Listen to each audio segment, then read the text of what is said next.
AFP Chief of Staff General Romeo Bronner Jr. stressed the importance of boosting our country's defense, which signifies modernization, not an aggression. This as he led the formal commissioning into service of newest vessels of the Philippine Navy. Patrick De Jesus has more in this report. Modernization is not a signal of aggression. It is a statement of responsibility.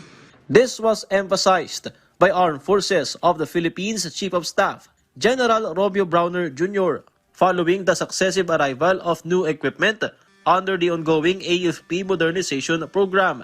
Although diplomacy remains the primary approach in resolving maritime disputes, particularly in the West Philippine Sea, he said it is still important to strengthen the country's defense and that this is not a provocation.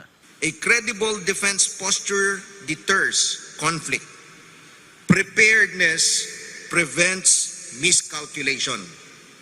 Capability preserves peace. Karapatan po natin yan at hindi po tayo magpapadikta sa kahit na anong bansa dun sa ating ginagawang modernization. Because again, we have to, it is our right to defend our nation, our archipelago. And we are not just defending our archipelago, we are defending our sovereignty, and then we are defending our future. This Tuesday, Bronner led at Naval Operating Base Subic the formal commissioning into service of the Philippine Navy's newest offshore patrol vessel, BRP Raha Sulaiman. This is just the first of the ships purchased from South Korea, with 5 more similar vessels under the Sulaiman class expected to arrive in the country through 2028. Despite having limited armament as an OPV compared to other Navy ships, the addition of BRP Raha Sulaiman is still a significant boost in safeguarding the Philippines' vast waters, including the West Philippine Sea. Specifically, dahil ito ay offshore patrol vessel, pwede ito sa lahat ng border areas to include our EEZ. Kailangan kasi natin ng persistent presence sa ating mga karagatan. They are expected to be out at sea. No, maximum endurance siya around 25 days.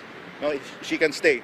Kaya niya ring suportahan yung kanyang food provisions, pagkain niya, yung kanyang reefer, yung kanyang chillers. The patrol gunboat BRP Audrey Banyares has also joined the active fleet, named after the heroic soldier who died during the 2013 Zamboanga siege.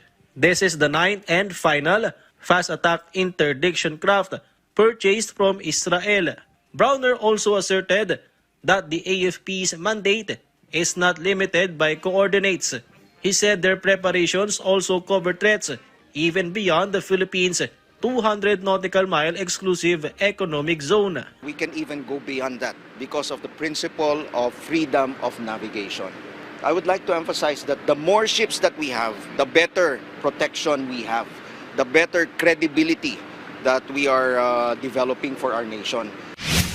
Based on the Philippine Navy's monitoring last week, 18 China Coast Guard and PLA Navy vessels were spotted in various parts of the West Philippine Sea. The highest number, 9, was monitored at Bajo de Masinloc or Scarborough Shoal, where the Philippine Coast Guard reported alleged signal jamming of Starlink internet connection on their ships as well as aircraft observed during separate Maritime Domain Awareness or MDA missions this February.